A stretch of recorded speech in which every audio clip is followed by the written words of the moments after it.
लालू यादव सौंपेंगे तेजस्वी को राजद की कमान। 25 जनवरी की बैठक में हो सकता है राजद का सबसे बड़ा पावर ट्रांसफर। नमस्कार, आप देख रहे हैं हल्ला बोल टीवी। मैं हूं अली। बिहार की राजनीति में एक बड़े बदलाव की आहट सुनाई दे रही है। राष्ट्रीय जनता दल में नेतृत्व परिवर्तन अब अटकलों से निकलकर औपचारिकता की ओर बढ़ता दिख रहा है। 25 जनवरी को होने वाली पार्टी की राष्ट्रीय कार्यकारिणी की अहम बैठक में तेजस्वी यादव को राष्ट्रीय कार्यकारी अध्यक्ष बनाए जाने की पूरी संभावना है। आइए इस पूरे मामले को विस्तार से समझते हैं हल्ला बोल टीवी के संपादक दीपक शर्मा से। देखिए, यह सिर्फ एक औपचारिकता है जी कि राष्ट्रीय कार्यकारी अध्यक्ष बनाए जाने की संभावना है।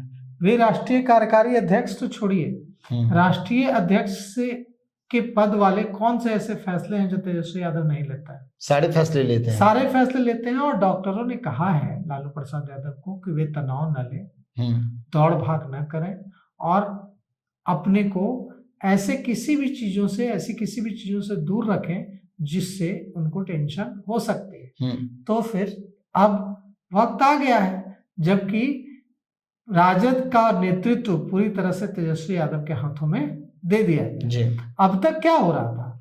फैसले अभी भी तेजस्वी यादव ले रहे थे, फैसलों पर अंतिम मुहर लालू प्रसाद यादव लगाते थे।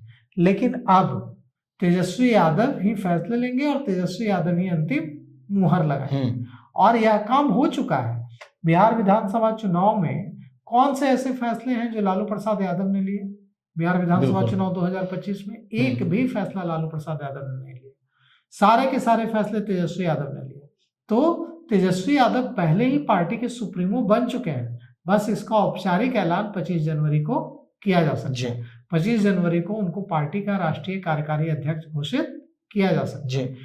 लालू प्रसाद यादव पार्टी के राष्ट्रीय अध्यक्ष बने रहेंगे क्योंकि यह जरूरी है पार्टी को एकजुट रखने के लिए और पार्टी का जो एक प्रभाव है विभिन्न समुदायों में उसको बरकरार रखने के लिए जरूरी है कि लालू प्रसाद यादव राष्ट्रीय अध्यक्ष पद पर सिंबॉलिक तौर पर ही, सांकेतिक तौर पर ही लेकिन बने रहे। जी। जब राष्ट्रीय अध्यक्ष के पद पर लालू प्रसाद यादव हैं तो उन्होंने पद पर रहते हुए ही पार्टी के तमाम बड़े नेताओं को कह दिया है कि अब जो फैसले हैं तेजस्वी यादव ही करेंगे। जी। अब तेजस्वी यादव को बनाया जाए कार्यकारी अध्यक्ष या ना बनाया जाए, इससे कोई फर्क नहीं पड़ता है। लेकिन लालू प्रसाद यादव ने जो खबर आ रही है उसके मुताबिक इसके लिए भी सहमति जता दी है कि तेजस्वी यादव को लालू प्रसाद यादव राष्ट्रीय अध्यक्ष पद पर बने रहेंगे और तेजस्वी यादव राष्ट्रीय कार्यकारी अध्यक्ष बन जाएंगे। जी। और तेज प्रताप यादव का क्या होगा? तेज प्रताप यादव अपनी पार्टी चलाएंगे, जेजेडी चलाएंगे, जनशक्ति जनता दल चलाएंगे। उनकी फिलहाल लालू प्रसाद यादव ने संकेत दिए थे उस दिन कि वे अब हमारे साथ रहेंगे, लेकिन लगता है फिर तेजस्वी के दबाव में लालू प्रसाद यादव पीछे हट गए। फिर से अब तेज प्रताप को फिर से पार्टी और परिवार में लेने पर कोई चर्चा नहीं हो रही है। तो कुल मिलाकर यह है कि पार्टी सुप्रीमो लालू प्रसाद यादव को डॉक्टरों ने स्वास्थ्य को लेकर सलाह दी कि वे तनाव से दूर रहें। इसको ध्यान में रखते हुए अब राष्ट्रीय जनता दल की कमान पूरी तरह से तेजस्वी यादव को दी जा सकती है। पूरी तरह से मतलब औपचारिक तौर पर कमान तो पूरी तरह से पहले ही दी जा चुकी है। अब औपचारिक तौर पर उनको कमान दे दी जाएगी, उनको राष्ट्रीय कार्यकारी अध्यक्ष घोषित कर दिया जाएगा और इस रणनीति पर काम चल रहा है। 25 जनवरी को इस बारे में ऐलान हो सकता है। तेजस्वी यादव पहले से ही, भले ही राष्ट्रीय अध्यक्ष लालू प्रसाद यादव है, लेकिन तेजस्वी यादव पहले से ही सुप्रीमो की तरह काम कर रहे हैं। तो जिसको चाहते हैं बुलाकर टिकट देते हैं, जिसको चाहते हैं मिला हुआ सिंबल वापस ले लेते हैं।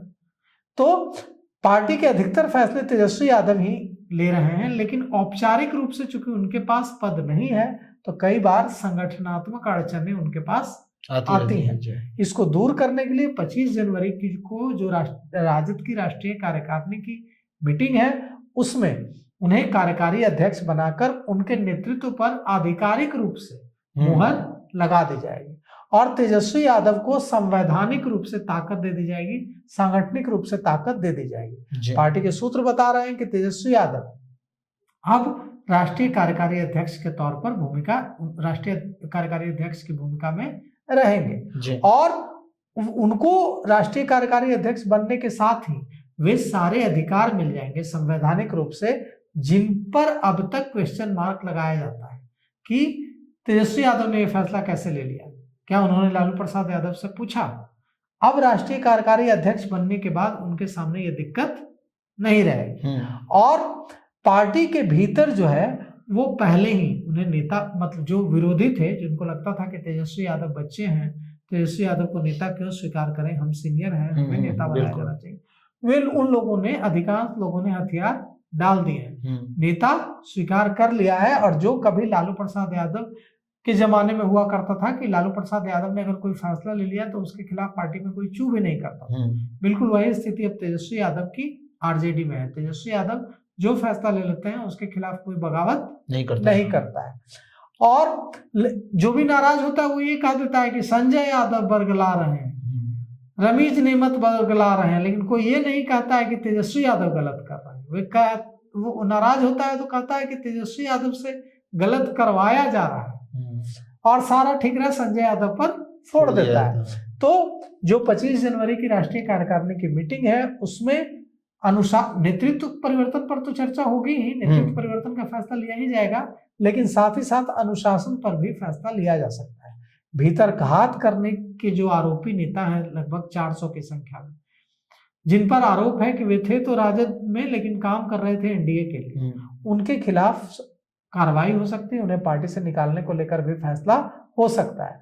और यह भी है कि पंचायत चुनाव और एमएलसी चुनाव को लेकर भी रणनीति बन सकती है। अभी कई स्नातक, एमएलसी स्नातक के चुनाव होने जा रहे हैं, एमएलसी शिक्षक के चुनाव होने जा रहे हैं, तो इन चुनावों में भी राजद अपनी ताकत दिखाने की कोशिश करेगा। पंचायत चुनाव होने जा रहे हैं सितंबर अक्टूबर में, उसमें राजद अपने लोगों को ज्यादा से ज्यादा जिताने की कोशिश करेगा, तो उसके बारे में भी रणनीति बनाई जा सकती है। तो 25 जनवरी की बैठक जो है, 25 जनवरी की राष्ट्रीय कार्यकारिणी की जो मीटिंग है उसमें तेजस्वी यादव के हाथों में संवैधानिक रूप से ताकत दी जा सकती है और भीतरघातियों के खिलाफ एक्शन का प्रस्ताव भी पास करके उन्हें पार्टी से निकाला जा सकता है। कुल मिलाकर 25 जनवरी की बैठक राजद के भविष्य की दिशा तय करने वाली साबित हो सकती है, जहां सत्ता का केंद्र औपचारिक रूप से लालू यादव से तेजस्वी यादव की ओर स्थानांतरित हो सकता है। तो इस पूरे मामले पर आपकी क्या राय है, अपनी राय कमेंट्स बॉक्स में जरूर दें। तो फिलहाल इस पेशकश में इतना ही। आगे की खबरों के लिए बने रहे हल्ला बोल टीवी के साथ। धन्यवाद।